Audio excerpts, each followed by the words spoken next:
Удвая больш мегамагутнасці? Што такое мегамагутнасці, якія можа быць удвая больш?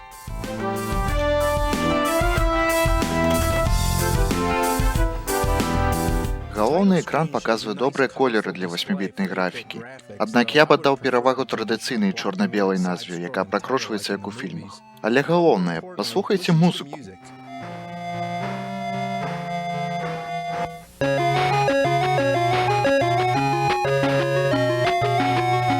Яна хоць нечым падобная да тэмы рокі, ці хоць нейкай музыкі з фільмаў. Ну, графіка выдатная для таго часу, але мне цікава, чаму Рокі трэніруецца ў шортах. Тым больш у шортах Апола. Гэтага не было да трэцяга фільма. Прынамсі, гэта трэніровачны этап, і вы проста ляпаеце па кнопках. Я сапраўды не ведаю, ці ёсць тут нейкая тэхніка, але проста працягвайце ляпаць па кнопках. Но гэта нудна. Хіба не?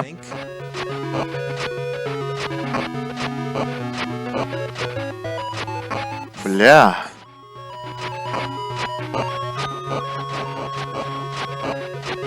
Хера, курва, срака, гаўна, хуе, смокадзец, гэта, сука, нудота.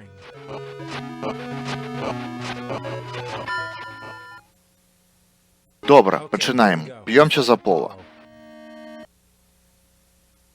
Графіка выглядае выдатна. Яны ў шортах правільнага колеру, рынг, гледачы. Усё выглядае добра. Для 8-біт, канешне. Але я не магу сказаць тое ж пра геймплей. Вы ўсяго толькі ляпаеце па кнопках. Ёсць некалькі розных прыёмаў, якія можна зрабіць. Накшталт хуку, прамога ўдару ці аперкоту. І ў мяне ёсць інструкцыя, якая кажа мне: уверх і 2 на дыстанцыі робяць прамы ўдар. Уніз і 2 робяць хук. І 2 зблізу, ці ўверх і 2 робяць аперкот. Цяпер, калі я дазнаўся, што нішто з гэтага не працуе, я проста ляпаю па кнопках. У асноўным па кнопцы 2, бо іншая блакуе. І акрамя таго, што тут усё проста, тут непрадказальна, калі ўдарыш ты або цябе. Кіраванне проста смокча сраныя яйцы. Найгоршае тут тое, як рухаешся. У адрозненне ад традыцыйнага кіравання, дзе ціснеш улева, каб пайсці налева, і ціснеш управа, каб пайсці направа, Рокі сам ходзіць узад і наперад. Гэта не мае ніякага сэнсу.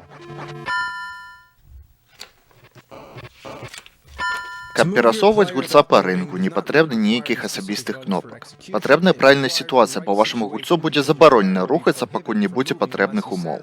Калі вы нападаеце і вольна атакуеце, ваш гулец будзе рухацца згодна з напрамкам вашых удараў. І яго можна накіраваць улева, управа ці ўперад узад праз крыж. Калі вы абараняецеся, ваш гулец не будзе рухацца ў жаданым напрамку, пакуль не зможаце эфектыўна абараніць сябе. Кнопка 1. А пасля вам трэба пачаць наносіць удары, якія кіруюць вашай хадой, як узгадвалася вышэй. Дык што, зразумелі? Ну, давайце я зраблю вынік. Гэта куча гнілога анальнага гаўна, якая вылазіць са сракі насарога. Яна раз'ёбвае сраку, сера ў рот, сцыць з носа, какае з вуха, абсіраецца з хуя, сера на птушак.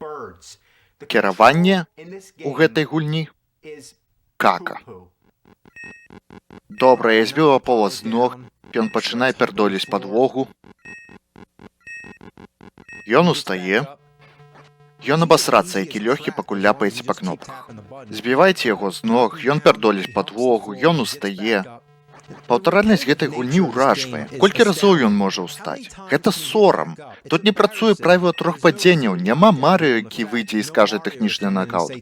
Хоць я думаю, тэхнічны накаут тут можа адбыцца. Яго трэба чакаць вечнасць, таму гэта ўсё цягнецца і цягнецца і цягнецца. У адзін момант ён не ўстане, і вы пераможаце. Тады пачнецца яшчэ адзін трэніровачны этап.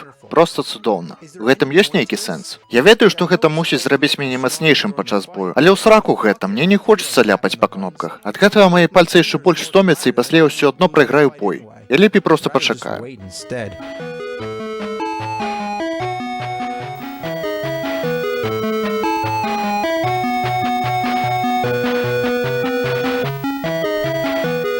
Похуй. Добра, ну рэматча за Пола, як у фільме, няма. Таму адпраўляйцеся прама да Клаберленга. Стоп, што гэта? Ён дзярэ мне сраку. Ён б'е мне пысу ці тыпу таго. У адрозненне ад Апола, Клаберленг проста разарве вам сраку. Бля! Трасса! Гэта цяжкі сучы сын, курва. Уставай! Уставай, падлога, ёб! Хлопец пярдоліць падлогу. Як гульня ператварылася з настолькі лёгкай да настолькі, сука, цяжкай? Паспрабуем зноў, гэтым разам без выебонаў. Трэба пастарацца на тых трэніровачных этапах. Трэба стаць моцным. Мне проста трэба ляпаць па кнопках, пакуль не зламаю пальцы. Бля! Бля! Холера! Бля! Сука! Гэтая гульня срака. Я лепей прыму ванную слоновых фекалій. Я лепей паем сырых яек.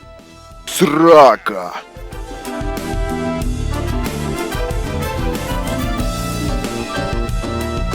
Сдохни!